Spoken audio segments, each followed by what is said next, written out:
Hello friends, कैसे आप सभी लोग। चलिए हमारे सेकंड चैप्टर के आज हमारे लेक्चर नंबर 3 में आपका स्वागत है। तो चलिए शुरुआत करते हैं। नेक्स्ट वाले लेक्चर में हम लोग ने डिस्कवरी ऑफ एटॉम, प्रोटॉन और न्यूट्रॉन की हम लोग ने डिस्कवरी पढ़ ली थी। और अब ये वाले लेक्चर में हम लोग पढ़ेंगे एटॉमिक्स मॉडल। ओके गाइस, तो एटॉमिक मॉडल, एटॉमिक एटम दिखने में कैसा होता है गाइस। ओके, वो तो हम लोग को ऐसा पता चला कि जो हम लोग ने फर्स्ट पार्ट पढ़ के आया ना, जो तो उसके अंदर हम लोग को पता चला कि एटम के अंदर भी कुछ सब पार्टिकल्स होते हैं, जिसको हम लोग इलेक्ट्रॉन, प्रोटॉन और न्यूट्रॉन बोलते हैं। तो भाई एटम्स एक्चुअली में दिखने में होता कैसा है। जैसे एटम्स के अंदर इलेक्ट्रॉन भी है, तो प्रोटॉन है, न्यूट्रॉन है। तो ये एक्चुअली कहाँ पर है, कौन सा इनका लोकेशन है, मतलब इसका ओवरऑल स्ट्रक्चर क्या है भाई, इनका मॉडल क्या है। ओके गैस, तो फिर इसको बताने के लिए बहुत सारे हमारे साइंटिस्ट आते हैं। सबसे पहले हमारे जे जे थॉमसन मॉडल आता है सबसे पहले।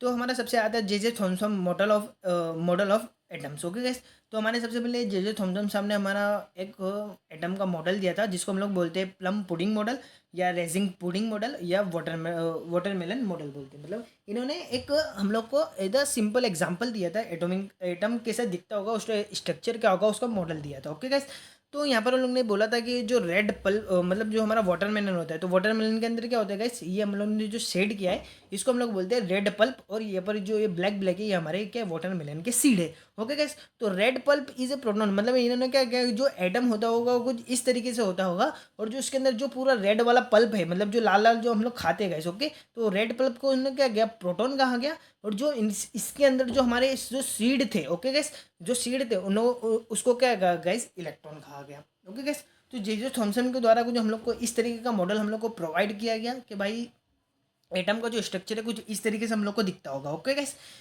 फिर इसके बारे में कुछ पॉइंट है कि एटम है स्पेरिकल शेप। जो एटम का जो शेप है वो स्पेरिकल है एंड हैज रेडियस अप्रोक्सीमेटली, मतलब इसका जो रेडियस होगा यहाँ से लेके यहाँ तक की जो दूरी होगी वो कितनी होगी, अप्रोक्सीमेटली 10⁻⁻10 मीटर। ओके गाइस, तो कितना छोटा साइज होता है एक एटम का, मतलब उसका रेडियस अगर इतना छोटा है तो गाइस एटम का साइज कितना छोटा होगा। ओके गाइस, तो इससे हम लोग को ये एक बात पता चलती है। फिर यहाँ पर हम लोग को एक और बात पता चलती है, an important feature of this model, the mass of atom is assume to be uniformly distribute over the atom. तो हम लोग को इस मॉडल में हम लोग को एक इंपॉर्टेंट बात पता चलती है, एक फीचर पता चलता है कि इस मॉडल के अंदर हम लोग क्या बोल रहा है कि जो मास ऑफ प्रोटॉन है वो पूरा हमारे यूनिफॉर्मली डिस्ट्रीब्यूट है, पूरा यूनिफॉर्मली एक एटम के अंदर डिस्ट्रीब्यूट है। बाकी ऐसा नहीं होता, हम लोगों को वहाँ आगे जाके पढ़ेंगे हम लोग। जो हमारा जे जे थॉमसन का मॉडल हम कामयाब नहीं हो पाया था। फिर हम लोग ने दूसरा एक्सपेरिमेंट हम लोग ने किया गया था, हमारा रदरफोर्ड साहब ने, वो किस तरीके से किया गया था। ओके गैस, तो ये हम लोग को समझ में आता है। तो इन्होंने ये मॉडल के अंदर एक ऐसी बात की कि तो जो मास जो एटम का होता है वो यूनिफॉर्मली, मतलब हर जगह हमारा समानता है, सबको सबको मास पूरा बांटा गया। पूरे एटम्स के अंदर जो मास होगा वो सब जगह इक्वल होगा, एक जैसे ही होगा, मतलब पूरा सब यहाँ पर भी सब इक्वली मास यूनिफॉर्मली डिस्ट्रीब्यूट हो गया। कैसे यूनिफॉर्मली सब जगह समानता तरह मास होगा गाइस। ओके, तो इन्होंने एक एज्यूम करके एक मॉडल दिया गाइस। ओके, फिर ये भी हमारा मॉडल फेल होता है गाइस। ओके, फिर हमारा एक दूसरा मॉडल आता है, हमारा रदरफोर्ड का मॉडल। चलिए गाइस उसकी तरफ हम लोग चलते हैं नेक्स्ट पेज की तरफ। तो चलिए गाइस, हमारा यहाँ पर निकल के आता है हमारा सेकंड मॉडल, हमारा जो रदरफोर्ड न्यूक्लियर मॉडल, या जिसको हम लोग बोलते हैं alpha particle scattering experiment. Okay guys, तो हमारा जो रदरफोर्ड के द्वारा जो हमारा मॉडल दिया गया था गाइज, ये बहुत one of the most expensive experiment in the world. इतना एक्सपेरिमेंट मतलब इतना एक्सपेंसिव था, मतलब इसके अंदर बहुत ज़्यादा ही पैसा लगा था। जब एटम का स्ट्रक्चर जब हम लोग डिस्कवर कर रहे थे गाइस, ओके, तो उसके अंदर इनको बहुत पैसा लगा था, इन्होंने बहुत मेहनत की थी। ओके गाइस, इस मेथड के अंदर गोल्ड का भी यूज़ हुआ था। तो मतलब one of the most important, मतलब one of the most expensive experiment कह सकते हैं गाइस, जो हमारे रदरफोर्ड साइंटिस्ट साहब ने किया था, जो उस टाइम के बहुत बड़े साइंटिस्ट थे, बहुत मतलब उनके पास बहुत पैसा था, बहुत अमीर साइंटिस्ट थे, और ये इन्होंने काम भी बहुत अच्छे अच्छे किए थे। ओके गाइस, तो इनका जो मॉडल से गाइस चलिए हम लोग पढ़ते हैं। मैंने बहुत बेहतरीन तरीके से बना रखा है। ओके गाइस, तो इस मॉडल के अंदर सबसे पहले क्या किया गाइस, एक हम लोग ने यहाँ पर एक बॉक्स ले लिया जिसको हम लोग लीड बॉक्स बोलते हैं, और उसके अंदर हम लोग ने कुछ रेडियो एक्टिव सब्सटेंस रख दिया। ओके गाइस, कुछ ऐसे रेडियो एक्टिव सब्सटेंस रखे जो हम लोग के अल्फा पार्टिकल्स हम लोग को निकाल के दे। तो ओके गाइस, ये हमारा एक लीड का बॉक्स हो गया, और उसके अंदर हम लोग ने क्या भर दिया गाइस, हमारे रेडियो एक्टिव सब्सटेंस भर के रख दिए जो हमारे अल्फा पार्टिकल्स रेज निकालेंगे। ओके गाइस, फिर उन लोग ने क्या किया गाइस, इसके बीच में क्या लगा दिया गया, हमारे लीड प्लेट लगा दी, एक ऐसी लीड प्लेट लगा दी और यहाँ पर एक होल कर दिया गया, यहाँ पर एक छेद कर दिया, क्योंकि जो भी अल्फा पार्टिकल्स हमारे निकले वो कहाँ जाए, हमारी जहाँ हम लोग भेजना चाहते हैं उसको वो जाकर वहाँ पर ही जाए। ओके गाइस, तो हमारी एक लीड प्लेट लगा दी और उसके अंदर एक होल कर दिया और यहाँ से जो भी अल्फा पार्टिकल्स निकलेंगे वो हमारी क्या एक स्ट्रेट लाइन में ट्रैवल करेंगे। ओके गाइस, फिर उन्होंने क्या किया, एक ऐसी प्लेट लगा दी। ओके गाइस, ऐसी एक प्लेट लगा दी जिसको हम लोग बोलते हैं फोटोग्राफिक प्लेट या जिसको एक्स प्लेट बोलते हैं, कि अगर कुछ भी पार्टिकल्स यहाँ पर अगर प्लेट पर जाकर अगर स्ट्राइक होगा तो वो हम लोग ब्राइट ब्राइट होगा। ओके गाइस, तो वो हम लोग यहाँ पर हम लोग उसकी ऑब्जर्वेशन कर लेंगे, हाँ भाई इतने पार्टिकल्स यहाँ पर जाके स्ट्राइक होगा। ओके गाइस, तो वो तो हम लोग को पता चलेगा। फिर इस एक्सपेरिमेंट में यहाँ पर उन लोगों ने क्या की थी, एक गोल्ड की फॉइल लगाई होती है। ओके गाइस, जो गोल्ड की फॉइल लगाई थी उसका साइज क्या था, -100 नैनोमीटर गाइस। ओके, तो मतलब बहुत स्मॉल साइज की, मतलब बहुत पतली सी उन्होंने क्या लगाई थी, यहाँ पर गोल्ड फॉइल लगाई हुई थी। ओके गाइस, तो इस एक्सपेरिमेंट में अब होता क्या गाइस वो हम लोग समझते हैं। ओके गाइस, तो इस एक्सपेरिमेंट में क्या होता है गाइस, यहाँ पर हम लोग ने जो रेडियो एक्टिव सब्सटेंस रखे हुए थे, ओके गाइस, तो कुछ पार्टिकल्स इसे निकल रहे थे, बाकी हम लोग ने यहाँ पर छेद कर दिया था, तो सारे पार्टिकल्स यहाँ पर हमारे क्या हो रहे थे, हमारे यहाँ पर निकल रहे थे। ओके गाइस, तो इस छेद से निकलकर हमारे गोल्ड फोल्ड से यहाँ पर हम लोग ने टकराया। ओके गाइस, तो ये पार्टिकल्स यहाँ हमारे गोल्ड फोल्ड से टकराए। ओके गाइस, तो कुछ पार्टिकल्स जाकर हमारे यहाँ स्ट्राइक हो गए। ओके गाइस, तो हम लोग को यहाँ पर हम लोग को क्या दिखने लगा, फ्लोरोसेंस दिखने लगा। कुछ पार्टिकल्स हमारे डिफ्लेक्ट हो गए। ओके गाइस, और कुछ पार्टिकल्स हमारे पीछे चले गए। ओके गाइस, वापस रिवर्स बैक बाउंस बैक हो गए, बाउंस बैक हो रहे थे, तो गाइस हम लोग को यहाँ पर हम लोग को फ्लोरोसेंस देखने मिला। ओके गाइस, तो चलिए हम लोग जानते हैं कि इन्होंने इस एक्सपेरिमेंट में हुआ क्या, ऑब्जर्वेशन क्या थी, इन्होंने देखा क्या। हम लोगों ने सिर्फ इतना पता लगा कि अल्फा पार्टिकल्स यहाँ पर निकले, कुछ पार्टिकल्स हमारे सीधे जाके स्ट्राइक हो गए, कुछ पार्टिकल हमारे डिफ्लेक्ट हो गए और कुछ पार्टिकल्स हमारे बाउंस बैक हुए, जो हमारे को यहाँ पर हम लोग को फ्लोरोसेंस देखने मिली। ओके गाइस, तो इस पार्टिकल्स इसकी जो ऑब्जर्वेशन थी गाइस, इस ऑब्जर्वेशन हम लोग को क्या बोलते हैं गाइस, चलिए हम लोग को पढ़ते हैं उसको धीरे धीरे। ओके गाइस, तो यहाँ पर हमारी ऑब्जर्वेशन है, उससे पहले एक पॉइंट है, this experiment is done by Rutherford. Okay guys, तो ये एक्सपेरिमेंट किसने डन किया था, हमारे रदरफोर्ड एंड हिज स्टूडेंट, मतलब इनके जो स्टूडेंट है उन लोग ने, Hans Geiger and Ernest Marsden. Okay guys, तो इनके जो स्टूडेंट थे, दो स्टूडेंट और रदरफोर्ड साहब ने मिलकर ये इस एक्सपेरिमेंट को अंजाम दिया था, ये एक्सपेरिमेंट ने किया था गाइस। ओके, तो इस एक्सपेरिमेंट की हमारी ऑब्जर्वेशन क्या थी गाइस, इस ऑब्जर्वेशन को जानते हैं, most of the alpha particle are pass to the gold foil in the straight line. तो गाइस क्या हुआ था, ज़्यादा से ज़्यादा अल्फा पार्टिकल जो हमारी गोल्ड फॉइल को पास करके हमारी स्ट्रेटली पास हो गए। ओके गाइस, ये हमारी फर्स्ट ऑब्जर्वेशन थी। उसके बाद हम लोग क्या गया, out of 200 alpha particles 1 particle are deviate from each parts, मतलब यहाँ से अगर 200 पार्टिकल्स निकल रहे थे तो 200 पार्टिकल्स के अंदर कोई एक पार्टिकल जो हमारे पास से क्या हो रहा था, हमारा डिफरेंशिएट हो रहा था। ओके, डिविएट हो रहा था, तो कुछ पार्टिकल्स हमारे देखो यहाँ डिविएट हो गए। ओके गाइस, तो कुछ पार्टिकल्स हमारे डिविएट हो गए, ये हमारी ऑब्जर्वेशन थी। फिर उसके बाद हम लोग क्या बोला है, out of the 20,000 particles, okay, out of the 20,000 particles, one alpha particle deviate from 180 degree angle. 100 degree angle किसको बोलते हैं, जैसे ये इसको समझ लो आप, ये हमारा हो गया, हमारे एक स्ट्रेट लाइन है, अगर यहाँ से लेकर अगर यहाँ तक कोई कर ले तो वो हमारा क्या होता है, 180 डिग्री होता है। ओके, तो ये 180 डिग्री हो गया। अगर कोई पार्टिकल्स यहाँ पर है उसको 180 डिग्री मेरे को पीछे भेजना है, तो ये वहाँ पर ये 1 डिग्री एंगल होता है। ओके गाइस, तो हम लोग क्या बोला है, out of the 20,000 one particle are deviate from 100 degree angle. Okay guys, तो यहाँ पर समझो कि कुछ पार्टिकल्स, मतलब यहाँ से 20,000 पार्टिकल निकल गए, उसमें से जो एक पार्टिकल से वो डिविएट होकर हमारा क्या आ रहा है गाइस, पीछे आ रहा है गाइस। ओके, 100 डिग्री के एंगल से हमारा क्या हो रहा है, बाउंस बैक हो रहा है। ओके गाइस, तो ये हमारी ऑब्जर्वेशन थी। चलिए हमारे चलते हैं अब नेक्स्ट पेज की तरफ। ओके गाइस, तो उन लोग की हम लोग ने हमारी जो हमारे रदरफोर्ड का एक्सपेरिमेंट था उसका हम लोगों ने अंदर ऑब्जर्वेशन देख ली। अब ऑब्जर्वेशन देखने की वजह से इन लोगों ने कैलकुलेशन क्या निकाला भाई, अपनी इसका नतीजा क्या है। ओके गाइस, तो इसका नतीजा हम लोगों ने सबसे पहला पॉइंट बोला कि most of the space of atom empty and electron where are present here. तो गाइस इन्होंने क्या बोला, बहुत सिंपल सी बात बोली कि जो एटम है, एटम के अंदर जितना भी स्पेस है वो सब में ज़्यादा क्या है गाइस, खाली है। ओके गाइस, और उस खाली स्पेस में हमारे क्या है, इलेक्ट्रॉन प्रेजेंट है। ओके गाइस, तो हमारे जो हमारा पहला कंक्लूजन निकला, ये निकला कि most of the space of atom empty and electron where are प्रेजेंट, मतलब वो जो एटम के अंदर जितना भी खाली स्पेस है, मतलब most of the particle atom के अंदर पूरा स्पेस खाली है, उसके अंदर जो प्रेजेंट है वो हमारे क्या, इलेक्ट्रॉन प्रेजेंट है। ओके गाइस, तो दूसरा पॉइंट हम लोग को ये बोला गया कि at the centre of the atom nucleus is present that contain all the proton in the mass of the atom. तो गाइस इन्होंने एक सिंपल सी बात की कि जो एटम है, एटम के जो सेंटर के अंदर है वो हमारा क्या गाइस, हमारा क्या है, न्यूक्लियस प्रेजेंट है। ओके गाइस, जो एटम है, एटम के जो सेंटर पर वो हमारा क्या है guys, nucleus present. Okay guys, ये एटम है, ये एक एटम है, एटम के जो सेंटर है, जैसे गाइस समझ लो ये एक एटम है। ओके गाइस, ये हमारा एक एटम है और ये एटम के एक सेंटर में हमारा क्या है गाइस, न्यूक्लियस प्रेजेंट है। ओके गाइस, ओके गाइस, और उसके बाद क्या बोला है, कंटेन ऑल द प्रोटॉन, और ये जो न्यूक्लियस है, ओके गाइस मैं आपको रफ में बताता हूँ। जिसे इन्होंने क्या किया कि एक एटम है, एटम के अंदर जो ये बीच का जो सेंटर है इसको क्या कहा गाइस, इन्होंने न्यूक्लियस कहा गया। न्यूक्लियस, और इस न्यूक्लियस के अंदर हमारे सारे के सारे क्या है गैस, हमारे प्रोटॉन है, और यही हमारा क्या करते हैं मास ऑफ द एटम, और यही हमारा क्या होता है mass of the atom. Okay gas, mass of the atom मतलब पूरे जो एटम का मास होता है वो हमारा क्या होता है गैस, न्यूक्लियस होता है। ये उनकी बात कही गई। ओके गैस, तो उन्होंने ऐसा बताया गया कि जो अल्फा पार्टिकल्स थे, अल्फा पार्टिकल से हमारे जो इलेक्ट्रॉन निकल रहे थे, तो कुछ इलेक्ट्रॉन सीधे पास हो जा रहे थे, कुछ इलेक्ट्रॉन सीधे पास हो जा रहे थे, कुछ इलेक्ट्रॉन हमारे क्या हो रहे थे, डाइविएट हो रहे थे। ओके गैस, कुछ इलेक्ट्रॉन हमारे डाइविएट हो रहे थे। तो इलेक्ट्रॉन डाइविएट क्यों हो रहे थे, क्योंकि ये बॉडी थी, ये हमारी बॉडी थी क्या, हमारी पॉजिटिवली चार्ज थी, जिसको हम लोग न्यूक्लियस बोल रहे हैं। तो nucleus is the positive and massive, massive का मतलब बहुत ज़्यादा टाइटली हमारे अंदर प्रोटॉन हमारे भरे हुए थे। तो जो हमारे पार्टिकल्स निकल रहे थे वो हमारे इलेक्ट्रॉन थे। कुछ पार्टिकल्स तो हमारे सीधे सीधे पास हो जा रहे थे, कुछ पार्टिकल्स हमारे डिविएट हो जा रहे थे, बाकी कुछ पार्टिकल जो हमारे स्ट्रेट आ रहे थे, तो हमारे जो स्टेट आ रहे थे वो हमारे क्या हो रहे थे 100 डिग्री में हमारे क्या हो रहे थे, डिफ्लेक्ट हो रहे थे। ओके गैस, एक मैसिव बॉडी है। तो इन्होंने एक पॉइंट हम लोग को समझाया। ओके गैस, फिर इन्होंने एक हम लोग को कंपेयर करके दिया कि size of the nucleus is very small. जो न्यूक्लियस का साइज है वो बहुत ज़्यादा स्मॉल है, बहुत ज़्यादा छोटा है। Compare is the size of the atom. अगर हम लोग उसको कंपेयर करें साइज ऑफ द एटम से, जो एटम का जो हमारा साइज होता है वो हमारा कितना होता है 10 × 10⁻⁻10 मीटर होता है। ओके गैस, बाकी जो न्यूक्लियस का साइज है वो हमारा क्या होता है 10 × 10⁻⁻15 मीटर, मतलब जो एटम का साइज है उससे भी 5 गुना छोटा हमारा न्यूक्लियस का साइज है। तो इससे हम लोग को पता चला कि न्यूक्लियस हमारा क्या एक पॉजिटिवली चार्ज बॉडी जो बहुत मैसी हो। ओके गाइस, तो इसकी वजह से हम लोग को दो तीन चीज़ें पता चली। फिर चलिए हम लोग चलते हैं नेक्स्ट पेज की तरफ। आगे हम लोग को क्या बोला हुआ है।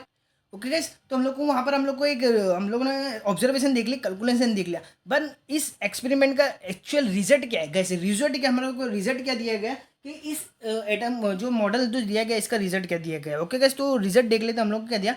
The very small portion of the atom was called nuclear. जो एटम के अंदर जो सब में छोटा स्मॉल स्पेस है उसको हम लोगों ने क्या किया गाइस, न्यूक्लियस कहा गया। Okay guys, he said that just the like is the solar system. इन्होंने क्या किया, एक सोलर सिस्टम का हम लोग को एग्जांपल दिया, जैसे सोलर सिस्टम के अंदर हमारा क्या होता है सन, हमारा जो उन्होंने क्या किया, जो सन है वो हमारा न्यूक्लियस है, मतलब कि एटम के बीच में जो हमारा न्यूक्लियस है वो हमारा सन है, और इसके आजू बाजू जो इलेक्ट्रॉन है वो ट्रैवल कर रहे हैं, जिसको उन्होंने प्लेनेट का नाम दिया गया। ओके गाइस, तो प्लेनेट हमारे इलेक्ट्रॉन है, उस तरीके से हमारा रिवॉल्व कर रहा है। ओके गाइस, तो electron revolve around the nucleus in orbit, मतलब उसकी एक ऑर्बिट है गाइस, ये जिस पाथ में घूम रहा है उसको हम लोग क्या बोलते हैं, ऑर्बिट बोलते हैं। तो उस पाथ में हमारा घूमकर हमारा क्या कर रहा है गाइस, रिवॉल्व कर रहा है। तो यहाँ पर हमारा क्या दिया गया गाइस। फिर हमारा थर्ड पॉइंट में हम लोग क्या दिया है, electron is held by the nucleus with electrostatic force of attraction. Okay guys, तो इलेक्ट्रॉन हमारा इलेक्ट्रोस्टैटिक फोर्स ऑफ अट्रैक्शन से हमारा क्या करता है, एक ऑर्बिट में घूमता है। ओके गाइस, जैसे हमारा एक हमारे अगर आपने फिजिक्स में पढ़ा होगा गाइस कि हमारा यहाँ पर एक पॉजिटिवली चार्ज बॉडी है, तो यहाँ पर हमारा एक इलेक्ट्रॉन घूम रहा है, तो ये इलेक्ट्रॉन इस पाथ में कैसे घूम रहा है, तो यहाँ पर हमारा क्या लग रहा है, वो एक सेंट्रीपिटल फोर्स लग रहा होगा, मतलब इलेक्ट्रॉन इलेक्ट्रॉन के बीच को खींच रहा होगा, मतलब एक पॉजिटिवली चार्ज बॉडी और एक नेगेटिवली चार्ज बॉडी एक दूसरे को अट्रैक्ट कर रही होगी, तो ये हमारा इलेक्ट्रोस्टैटिक फोर्स हो गया। ओके गाइस, तो ये इलेक्ट्रोस्टैटिक फोर्स हो गया दोनों के बीच में। अब ये यहाँ पर इस पाथ में घूम रहा है, तो इस पाथ को हम लोग क्या बोलेंगे, एक सेंट्रीपिटल फोर्स से यहाँ पर ये घूम रहा है। ओके गाइस, तो ये इलेक्ट्रॉन इसी पाथ में घूमे तो इसके एक अपोजिट फोर्स लगता है जो सेंट्रीफ्यूगल फोर्स होता है, जिसको हम लोग नॉन फोर्स भी कहते हैं। ओके गाइस, तो ओके गाइस, तो ये सेंट्रीफ्यूगल फोर्स घूम रहा है, तो ये दोनों फोर्स को हम लोग अपोज करते हैं, तो इलेक्ट्रॉन हमारा एक सेंट्रीपिटल एक ऑर्बिट के अंदर हमारा क्या करते हैं, इवॉल्व करता है। ओके गाइस, तो हम लोग ने इसको इसकी वजह से हम लोग कह सकते हैं कि जो हमारे रदरफोर्ड साहब ने जो डिस्कवरी ऑफ न्यूक्लियस की, ना कि हमारे स्ट्रक्चर ऑफ एटम, मतलब एटम को हम लोग को कोई परफेक्ट स्ट्रक्चर नहीं बताया गया है। ओके गाइस, तो हम लोग ने क्यों हम लोग ने ऐसा कहा गया कि हमारे रदरफोर्ड साहब ने उन्होंने न्यूक्लियस की डिस्कवरी की थी। ओके गाइस, तो इसके बारे में इसके ड्रॉबैक पढ़ेंगे हम लोग, तो हम लोग को और भी बेटर अंडरस्टैंडिंग होगी। ओके गाइस, तो हमारे जो रदरफोर्ड साहब थे वो बहुत बुरी तरीके से फेल हुए थे, बहुत बुरी तरीके से नहीं फेल हो सकते, बाकी इन्होंने बहुत अच्छा काम किया था। इन्होंने हमारी न्यूक्लियस की जो डिस्कवरी थी वो हम लोग को बता दी थी, कुछ इस तरीके से होती है। ओके गाइस, फिर हमारे यहाँ पर एक जेम्स क्लार्क मैक्सवेल साहब हमारे आते हैं, वो क्या हुए थे, according to electromagnetic theory Maxwell. Okay guys, तो इलेक्ट्रोमैग्नेटिक थेरी जो होती है वो कुछ इस तरीके से होती है, जो हमारे रदरफोर्ड साहब ने कहा गया था कि इलेक्ट्रॉन जो हमारा रिवॉल्व कर रहा है एक हमारे फिक्स ऑर्बिट में हमारा क्या कर रहा है, रिवॉल्व कर रहा है। ओके गाइस, तो इन्होंने एक सिंपल से एग्जांपल देके हम लोग को समझाया, जेम्स क्लार्क मैक्सवेल साहब ने कि अकॉर्डिंग टू इलेक्ट्रोमैग्नेटिक थेरी क्या होती है गाइस। ओके, चलिए यहाँ पर समझते हैं कि हमारी एक पॉजिटिवली कोई चार्ज बॉडी है। ओके गाइस, तो पॉजिटिवली चार्ज बॉडी अगर उसकी तरफ कोई नेगेटिवली चार्ज बॉडी आ रही है, ओके गाइस, तो हमारी क्या करेगी, एक पाथ में घूमेगी घूमते घूमते आएगी, घूमते घूमते ऐसी आएगी, ऐसी घूमते आके और यहाँ पर आके क्या हो जाएगी गाइस, कोलेड हो जाएगी। ओके गाइस, तो according to electromagnetic theory of Maxwell, तो ये क्या कहती है, when the two opposite charge body, okay guys, two opposite charge body doing a random motion, अगर वो रैंडम मोशन कर रही है, रैंडम मोशन करके ऐसा आ रही है, okay guys, with each other. Okay guys,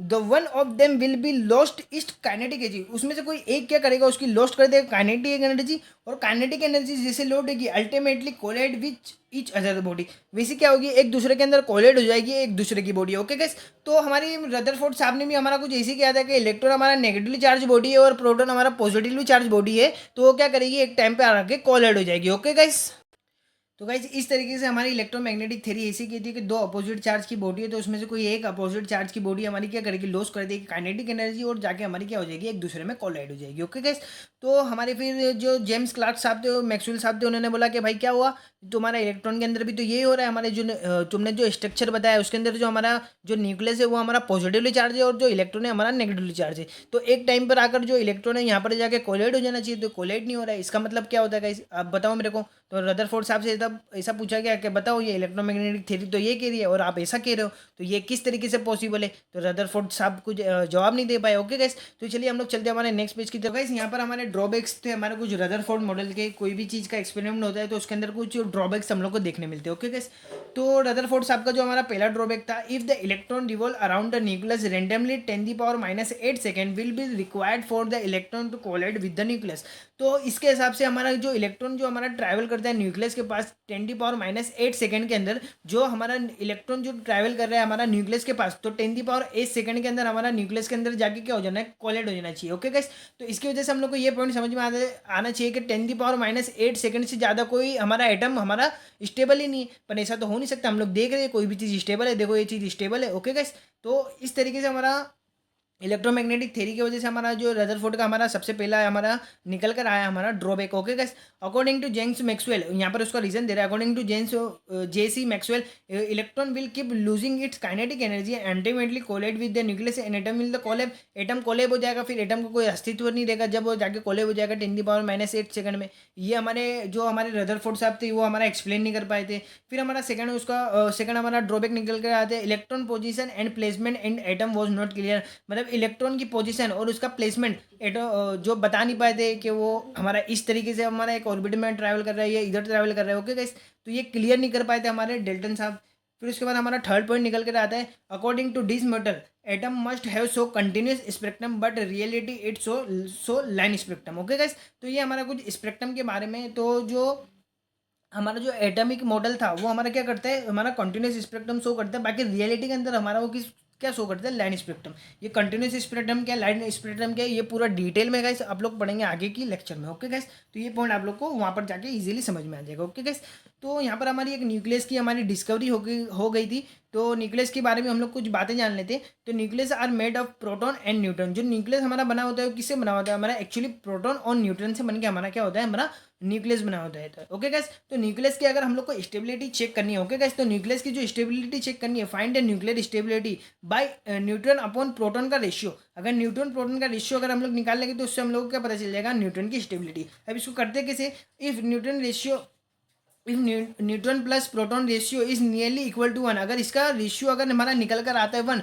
तो वो एटम हमारा क्या हो जाएगा, हमारा स्टेबल हो जाएगा। ओके गाइस, वो न्यूक्लियस हमारा स्टेबल हो जाएगा, मतलब proton equal to neutron and it is stable, वो हमारा स्टेबल हो जाएगा। ओके गाइस, तो यहाँ पर हमारा कुछ एग्जांपल ये हमारा कि जो कार्बन है, कार्बन का एटॉमिक नंबर 6 होता है। ओके गाइस, तो कार्बन के अंदर हमारे 6 प्रोटॉन होते हैं और 6 न्यूट्रॉन होते हैं। अगर मैं इसका रेशियो निकालूँ तो ये हमारा क्या निकल कर आता है गन, तो हमारा जो कार्बन एटम है वो हमारा क्या है गाइस, स्टेबल। ओके गाइस, जैसे हमारा यहाँ कैल्शियम है, कैल्शियम का जो एटॉमिक नंबर होता है 26, तो इसके सॉरी 20 होता है। ओके गाइस, 20 होता है ना कि 26। ओके गाइस, तो इसका एटॉमिक नंबर होता है हमारा 20, तो इसके अंदर 20 प्रोटॉन होते हैं, 20 न्यूट्रॉन होते हैं, तो इसका अगर मैं रेशियो निकालूँ तो वो हमारा क्या निकल कर आता है 1, तो ये हमारे क्या होते हैं गाइस, स्टेबल होते हैं। ओके गाइस, हमारे यहाँ सोडियम है, सोडियम का हमारा एटॉमिक नंबर होता है 11, इसके अंदर प्रोटॉन होते हैं 11 और न्यूट्रॉन हमारे होते हैं 12, एक न्यूट्रॉन ज़्यादा होते हैं। ओके गाइस, तो इसका रेशियो अगर हम लोग निकालते हैं तो वो कितना आता है 1.01, तो ये भी क्या है हमारा 1 से थोड़ा सा ज़्यादा है, तो ये हमारा क्या होता है गाइस, स्टेबल होता है। तो इसके बारे में कुछ पॉइंट दिए गए गाइस, वो पॉइंट को भी हम लोग पढ़ते हैं। चलिए हमारे चलते हैं नेक्स्ट पेज की। तो यहाँ पर हमारी कुछ सिंपल सी बात गई, इफ न्यूट्रॉन अपॉन प्रोटॉन का ratio is exceeded by 1.5 then the nucleus is unstable.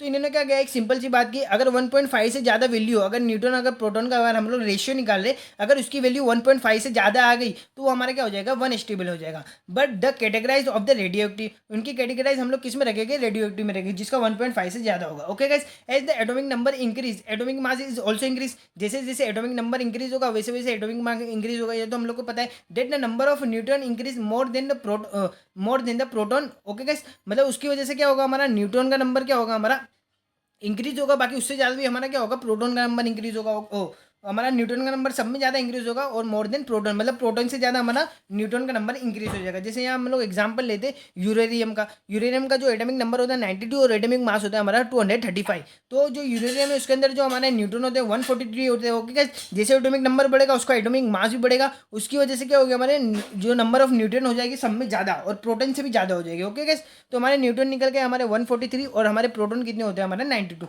अगर मैं इसका न्यूटन अपॉन प्रोटॉन रेशियो निकालूंगा तो हमारा कितना आता है 1.55। तो it is unstable and categorise is the radioactive. जैसे हम लोग ने यहाँ पर ऊपर ही बोल के, अगर 1.5 से ज़्यादा होगा तो उसको हम लोग कैटेगराइज किस में, कौन सी कैटेगरी में रखेंगे हम लोग, रेडियो एक्टिव में। देखो गाइस, ये 1.55 आया तो इसको हम लोग ने कैटेगरी किस में रखा, रेडियो एक्टिव। और ये एक्चुअल में क्या होता है, हमारा radioactive uranium. Okay guys, as the atomic number exceed, अगर जो एटॉमिक नंबर 83 से ज़्यादा हो जाए, okay guys, the nuclear stability start decreasing. जो न्यूक्लियर स्टेबिलिटी है तो वो हमारी क्या हो जाए, डिक्रीज होना चाहिए, डिक्रीज होने लगती है। मतलब न्यूक्लियर की स्टेबिलिटी हमारी क्या होने लगती है, डिक्रीज। जैसे ये हमारा 92 है तो इसके न्यूक्लियर ही हमारा क्या है, बहुत अनस्टेबल है। जैसे रेडियो एक्टिव, मतलब ज़्यादा स्टेबल, जो रेडियो एक्टिव एलिमेंट होते हैं वो ज़्यादा स्टेबल नहीं होते। तो ये बात हमारी यहाँ पर की गई है, अगर जिसका नंबर 83 से ज़्यादा होगा तो वो हमारा क्या होगा, अनस्टेबल होगा।